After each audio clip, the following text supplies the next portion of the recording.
Le sang me coulait encore des poignets quand j'ai entendu la voix de ma sœur, ce rire cristallin qui résonnait comme un glas dans la salle de bain carrelée de marbre blanc.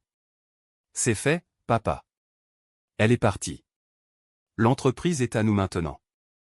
J'étais morte, étouffée dans mon propre sang sur le sol froid de notre appartement haussmannien du 7e arrondissement, mais ces mots venimeux, m'ont arraché à l'abîme.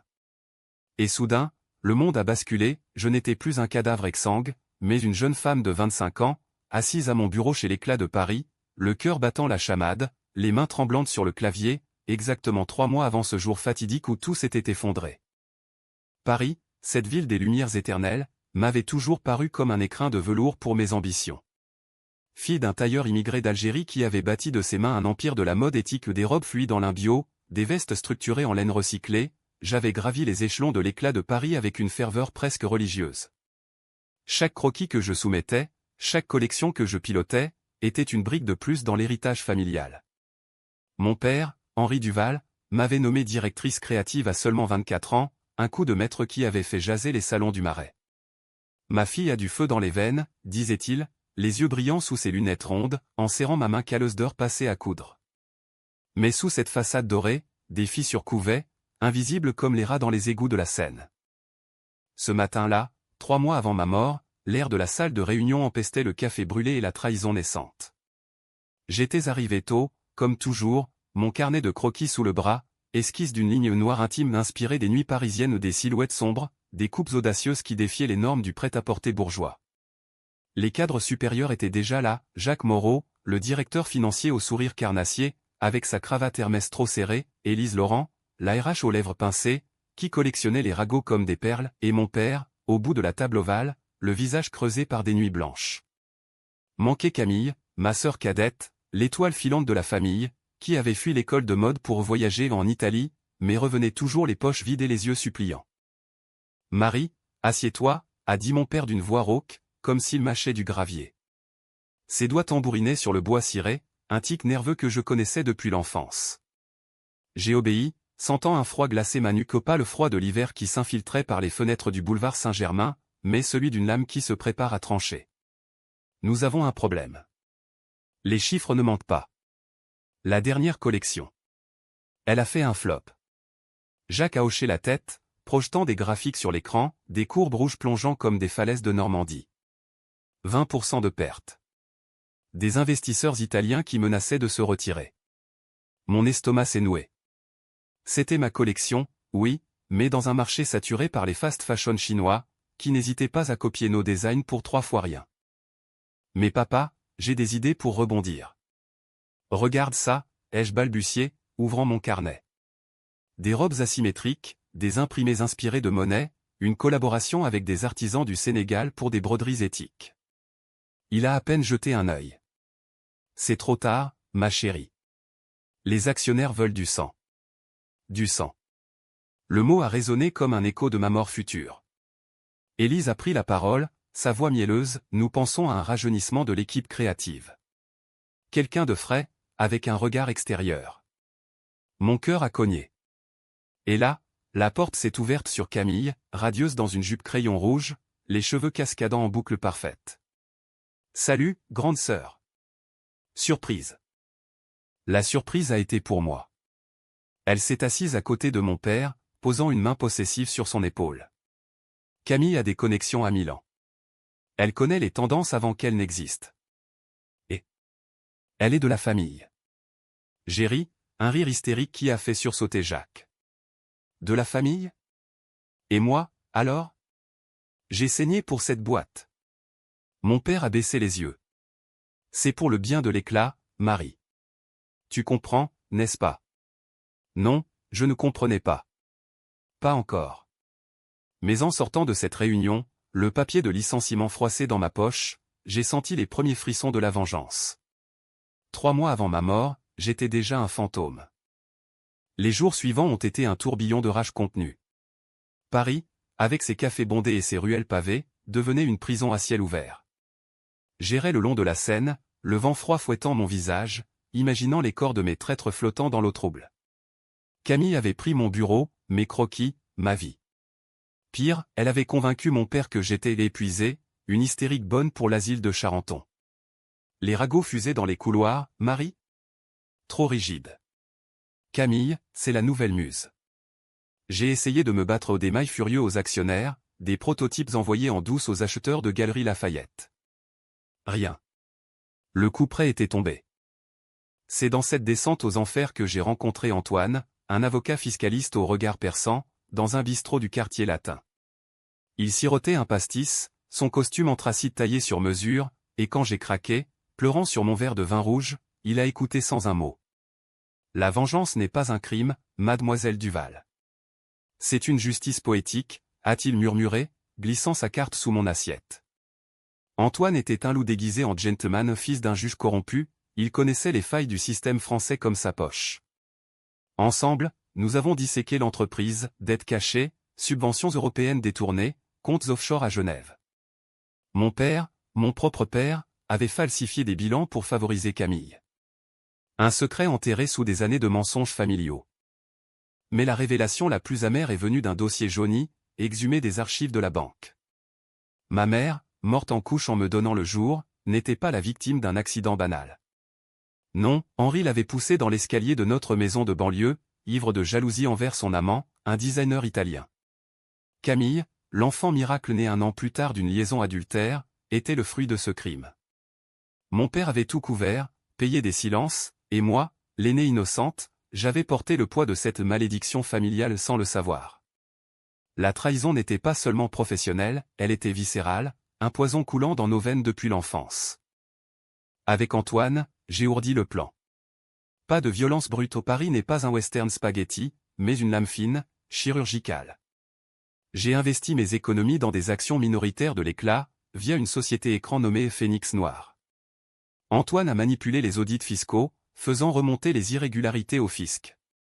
Pendant ce temps, je me suis réinventé, un blog anonyme sur la mode durable, qui a vite buzzé sur les réseaux, dénonçant les tyrans du chic parisien. Camille, dans son arrogance, a mordu à l'hameçon, copiant mes idées pour sa collection Éclat rebelle d'un plagiat flagrant que j'ai documenté, photo par photo. Le premier coup a porté lors d'un défilé au Carrousel du Louvre. La salle bruissait d'invitations VIP, flash crépitant comme des coups de feu. Camille paradait en tailleur blanc, saluant la presse avec un sourire de sphinx. Mon père, au premier rang, rayonnait. J'étais là, incognito sous une perruque rousse, un badge de consultante freelance autour du cou. Quand les mannequins ont défilé, les rires ont fusé, les fermetures éclairs qui sautaient, les coutures qui craquaient, les tissus qui pelaient comme de la peau morte. Sabotage? Non, juste des matériaux bas de gamme, commandés par Camille pour économiser. Le fiasco a fait la une de Vogue France, l'éclat s'éteint, plagiat et médiocrité au cœur de Paris. Les actions ont chuté de 40%. C'est là que j'ai frappé. Avec l'aide d'Antoine et d'un consortium d'investisseurs éthiques des fonds arabes lassés des scandales, j'ai racheté la majorité des parts. Une OPA hostile, annoncée lors d'une conférence de presse au Ritz, où j'ai paradé en robe noire signée de mes propres mains, un collier de perles noires autour du cou comme un talisman vaudou. L'éclat renaît de ses cendres, ai-je déclaré, les caméras zoomant sur mon visage impassible. Mon père, blême dans la foule, a murmuré, « Marie. Qu'as-tu fait ?» Ce que j'ai fait? J'ai purgé. Le lendemain, des licenciements massifs, Jacques, accusé de fraude, Élise, pour harcèlement moral documenté par des enregistrements secrets. Camille? Gardée jusqu'au bout, pour la faire souffrir. Je l'ai convoquée dans mon ancien bureau en maintenant le mien, avec vue sur la tour Eiffel scintillant la nuit. Grande sœur, c'est une blague, hein, a-t-elle ri, nerveuse, s'asseyant sur le bord du fauteuil. J'ai sorti le dossier, photo jaunie de ma mère, aveu signé par une infirmière repentante, bilan falsifié. Tu n'es pas sa fille, Camille. Tu es son erreur. Et moi, je vais corriger ça. Ses yeux se sont écarquillés, le masque tombant. Papa m'a tout dit. Tu étais jalouse depuis toujours. Maman. Elle méritait pas mieux. La gifle est partie seule, un claquement sec qui a résonné comme un verdict. Sors d'ici. Tu as 2 heures pour vider ton bureau. Elle est partie en larmes, hurlant des insanités dans le couloir, mais les vigiles l'ont escortée. Mon père, lui, a imploré une audience privée. Pardonne-moi, ma fille. C'était pour te protéger. Protéger? J'ai ri, un rire froid comme le vent de la Bastille. Tu m'as tué une fois, papa. Ne compte pas sur une seconde. La presse a titré « La revanche de la fille prodigue, l'éclat viré de ses propres ténèbres ». Des manifestations ont éclaté devant le siège féministe criant au sexisme latent dans la mode, ouvriers dénonçant les licenciements abusifs. J'ai alimenté le feu, interview où je parlais de justice patriarcale, de secrets familiaux enterrés sous les podiums.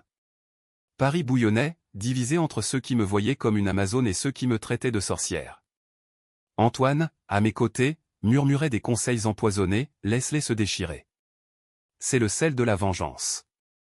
Mais le twist est venu de l'intérieur. Camille n'avait pas plié.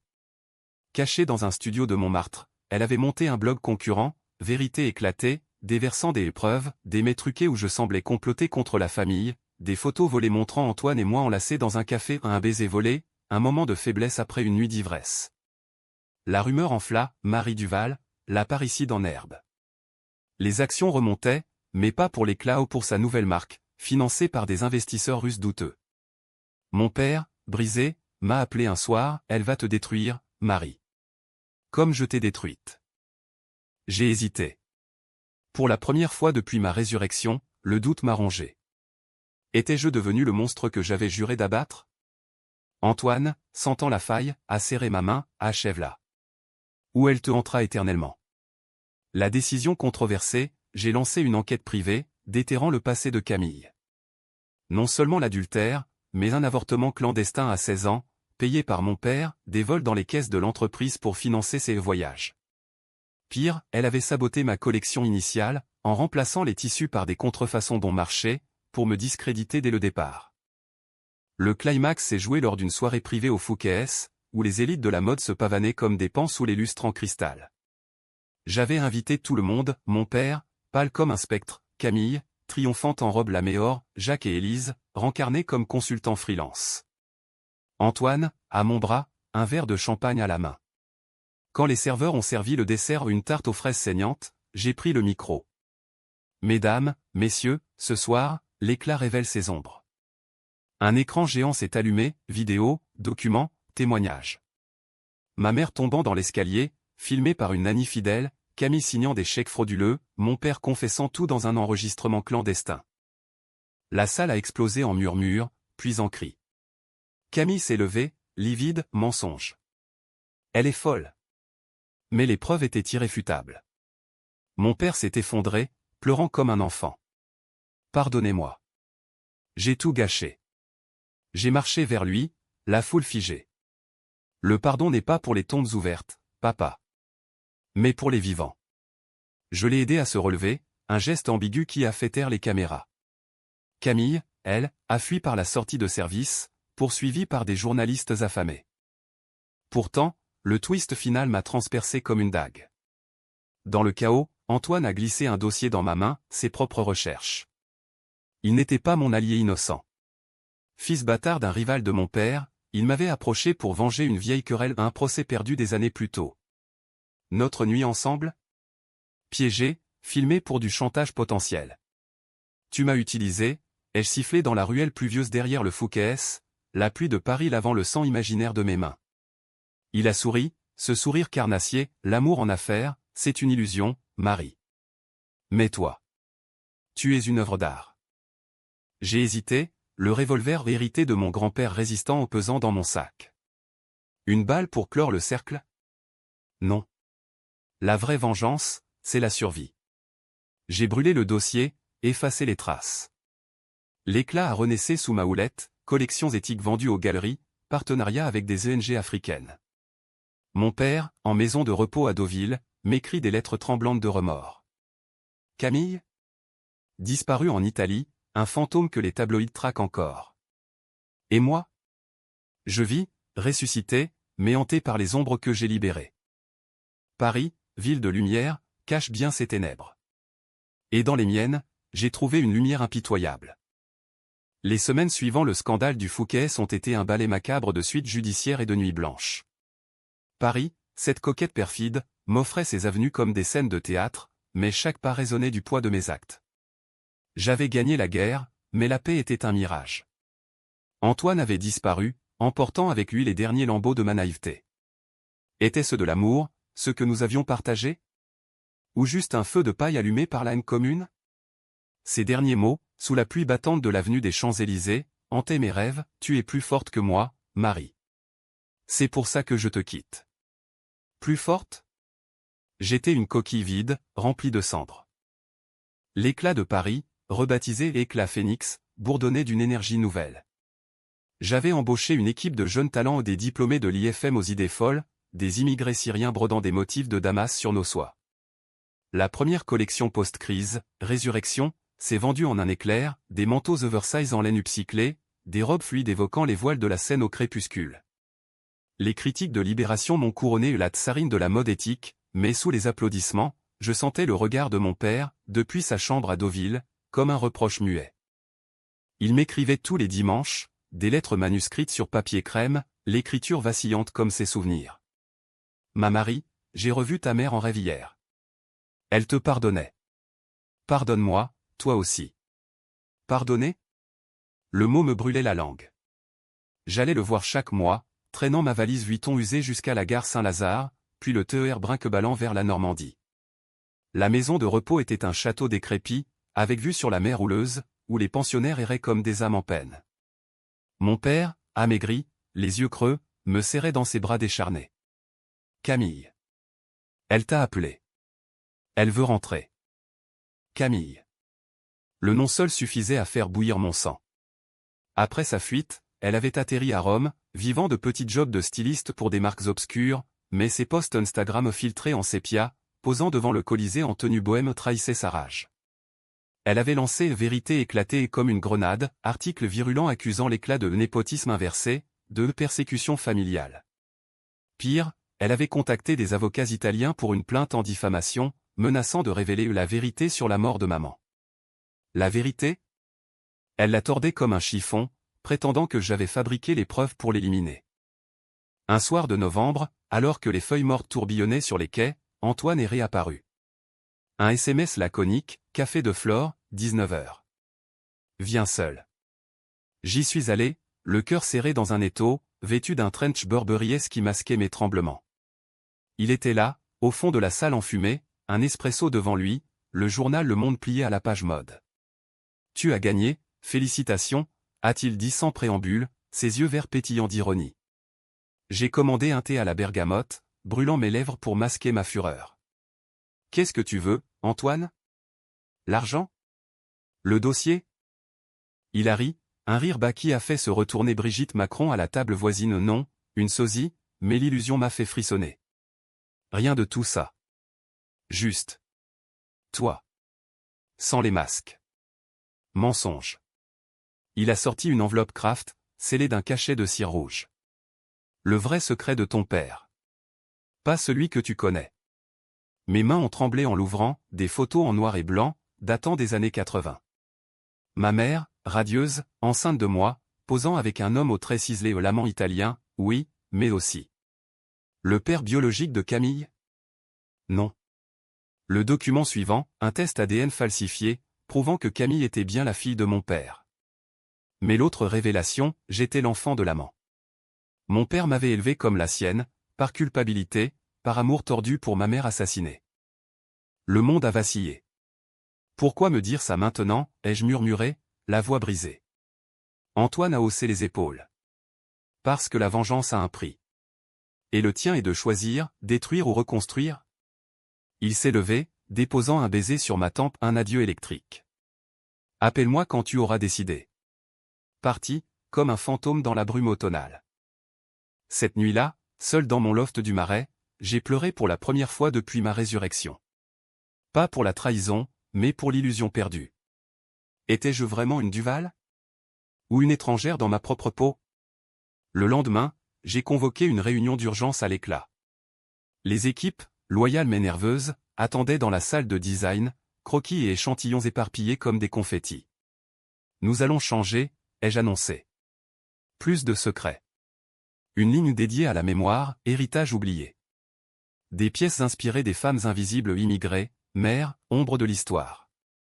Applaudissements timides, mais je voyais l'étincelle. C'était controversé, mais les modes et mémoires traumatiques? Les puristes crieraient au voyeurisme, mais Paris adore les scandales qui se vendent. Camille a contre-attaqué via un podcast viral, Sœur brisée, où elle pleurait sa perte familiale, accusant mon empire toxique de ruiner des vies.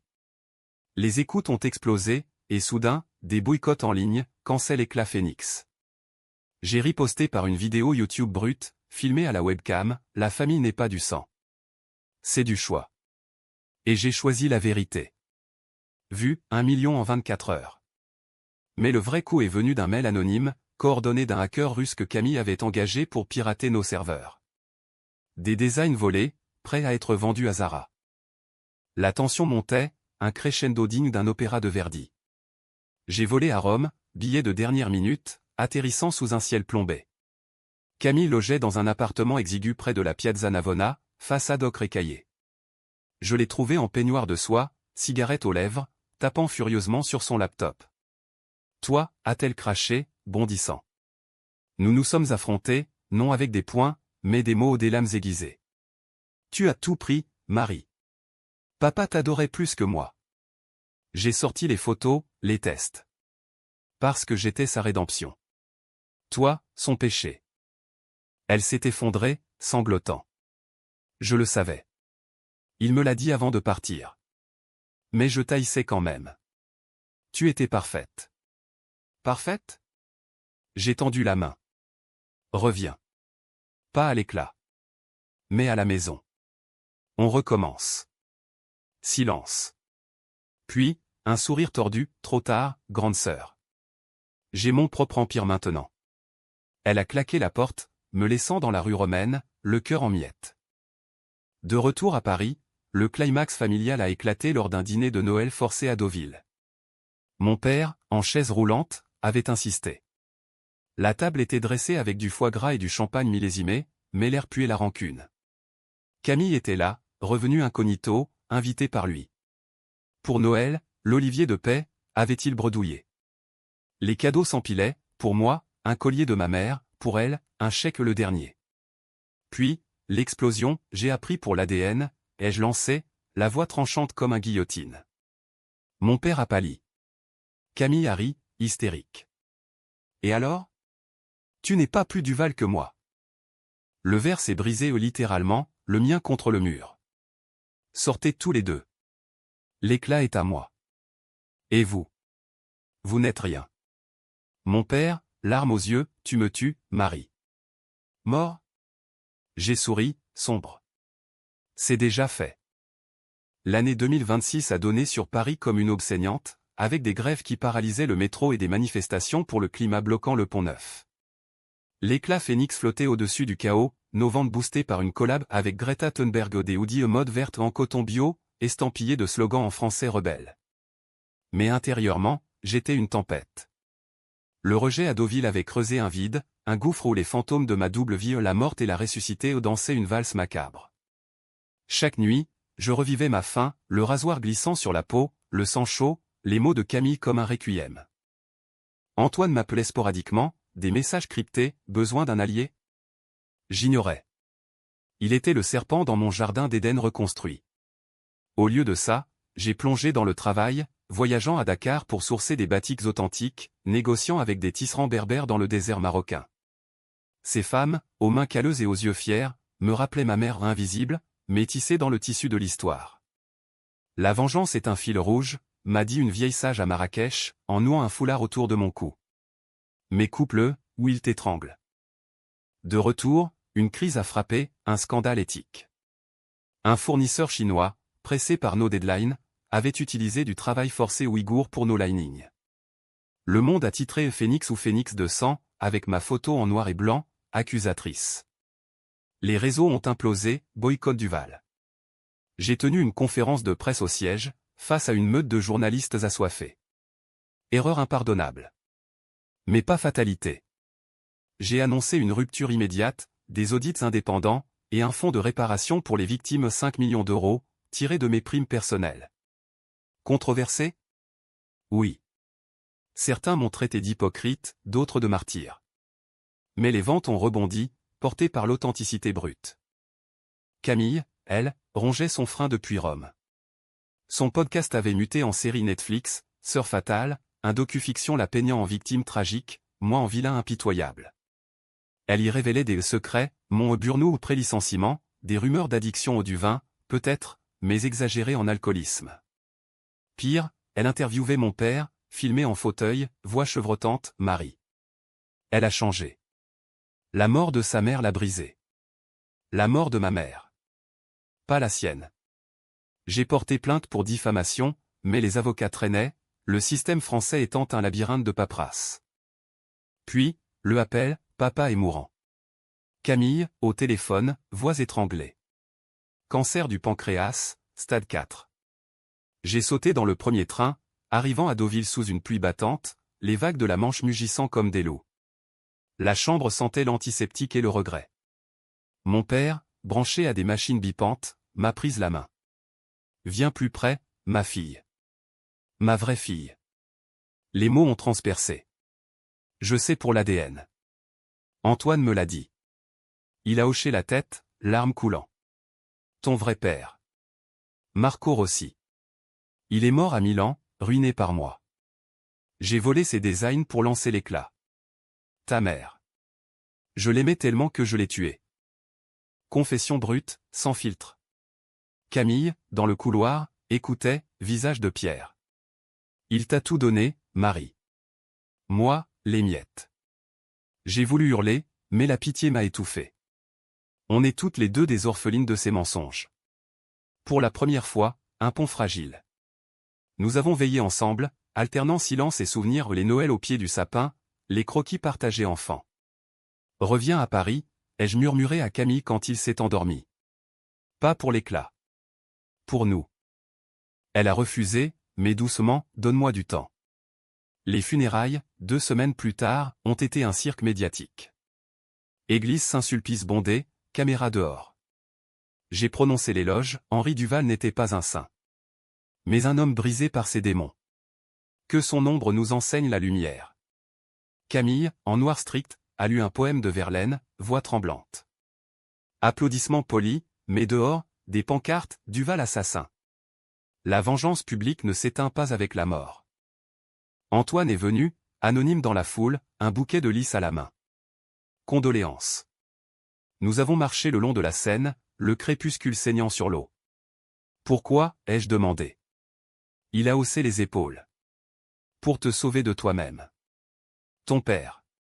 Il m'a contacté avant la fin. Il voulait que tu saches la vérité, sans le sang. Sang. Encore ce mot. J'ai ri, amer. Et toi, quel est ton prix? Un baiser, cette fois consenti, sous les arches du pont des Arts. Aucun. Juste une chance. La décision controversée, j'ai proposé à Camille un partenariat. Pas subordonné ou égal.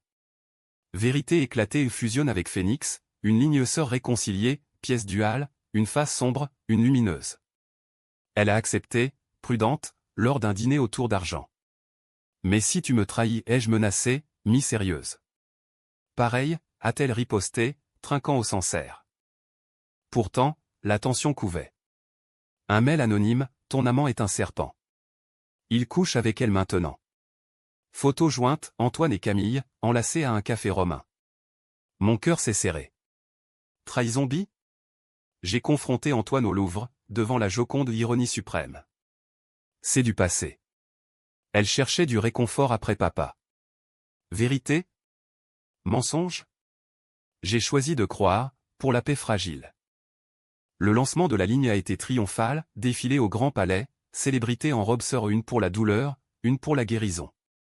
Paris a applaudi, oubliant les scandales. Mais dans la loge, Camille a murmuré « Merci, grande sœur. » Pour tout. Était-ce sincère? Le doute persistait, une épine dans la chair.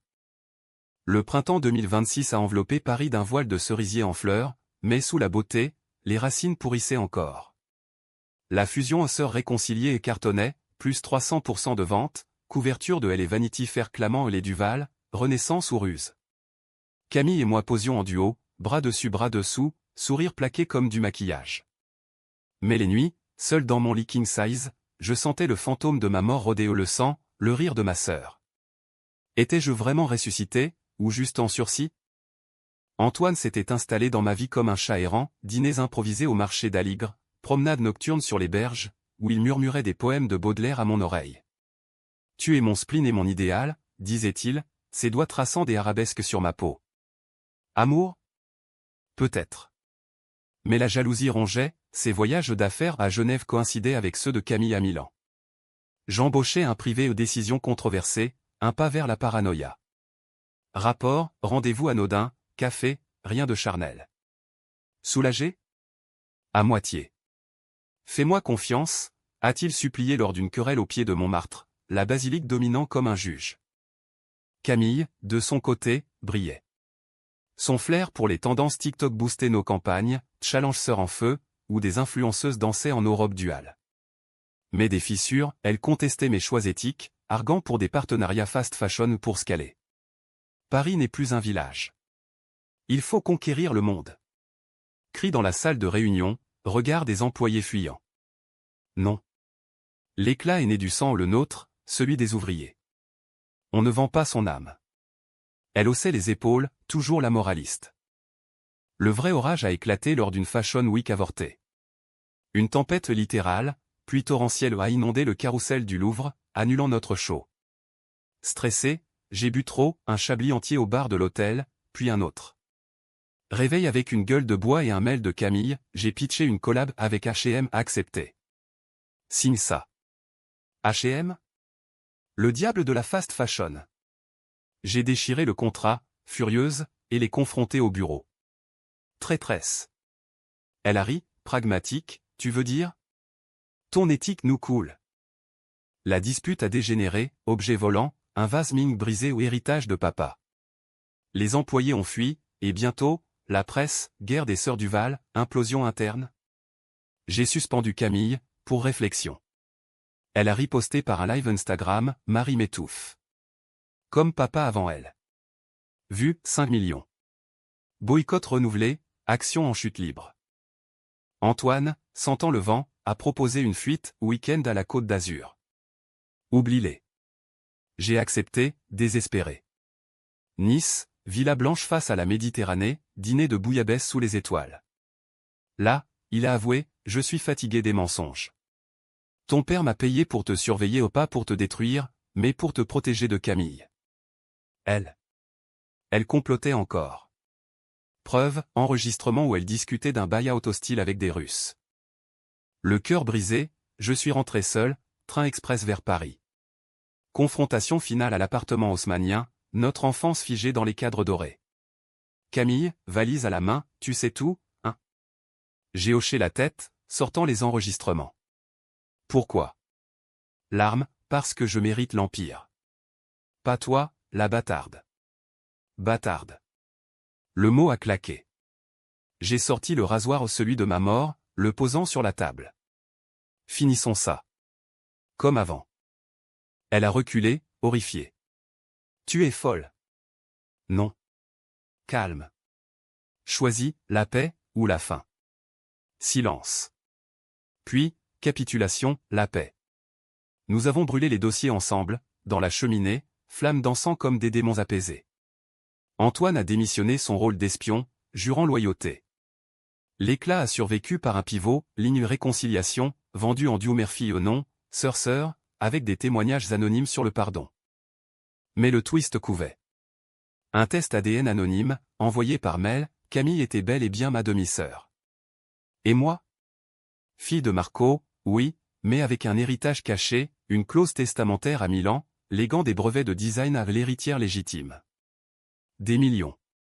J'ai voyagé là-bas, incognito, découvrant une vie parallèle, cousins italiens, un atelier abandonné rempli de croquis géniaux. Bienvenue, Marie Rossi, a dit l'avocat, sourire complice. De retour, j'ai partagé, moitié pour l'éclat, moitié pour Camille.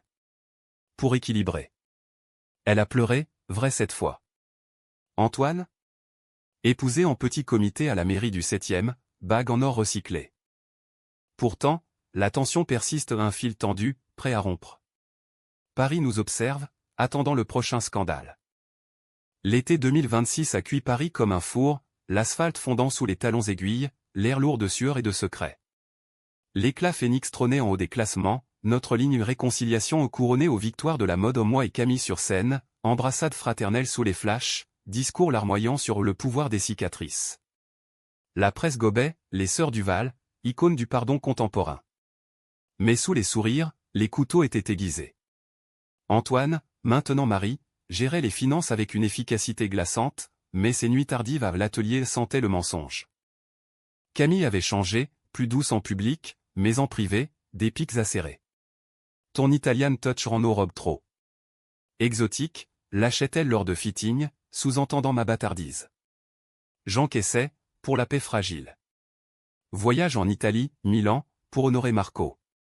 L'atelier, rénové avec mon héritage, bourdonnait de jeunes designers à un hub franco-italien, Rossi Legacy.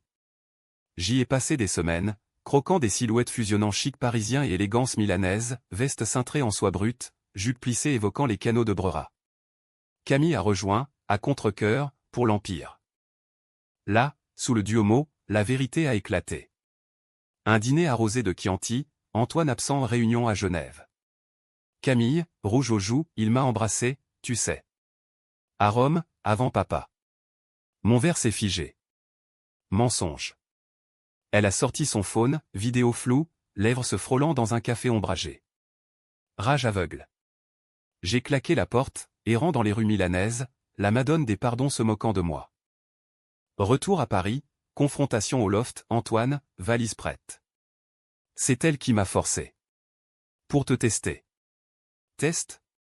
J'ai ri, hystérique. Comme mon père vous a testé tous?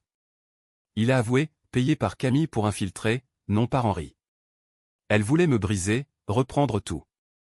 Le plan, me poussait à la folie, comme ma mort précédente. Twist cruel, ma résurrection n'était pas un miracle solitaire. Camille savait un délire partagé? Non. Elle avait lu mon journal post-mortem, trouvé après mon suicide raté initial. Tu as survécu une fois. Je t'ai achevé la seconde. Le climax, pas de sang, mais de feu. J'ai convoqué la presse, dossier en main, preuve de son complot, enregistrement, virement russe. Camille Duval n'est plus associée de l'éclat Phénix. Elle a hurlé au scandale, live streaming, Marie est une menteuse. Une Rossi, pas une Duval. Bataille juridique, tribunaux parisiens, juge blasé par nos drames de soap opéra. J'ai gagné aux diffamations, fraude. Elle, ruinée, exilée à nouveau. Antoine? Parti, avec une pension généreuse ma clémence controversée. Pour tes enfants futurs, ai-je dit, amer. Seul, j'ai reconstruit, l'éclat purgé, focus sur l'héritage Rossi. Collection triomphale, prix LVMH en vue. Mais la victoire est pyrrhique. Paris, ma ville amante, me regarde avec suspicion, la veuve noire de la mode. Twist final, une lettre de Camille, postée de nulle part. Tu as gagné. Mais souviens-toi, le sang appelle le sang. J'ai brûlé la missive, mais le doute renaît. Suis-je vraiment libre? Ou attend-elle, dans l'ombre, pour le prochain round? Dans les lumières de la tour Eiffel, je marche, ressuscité mais éternellement hanté. La vengeance n'achève pas, elle recommence.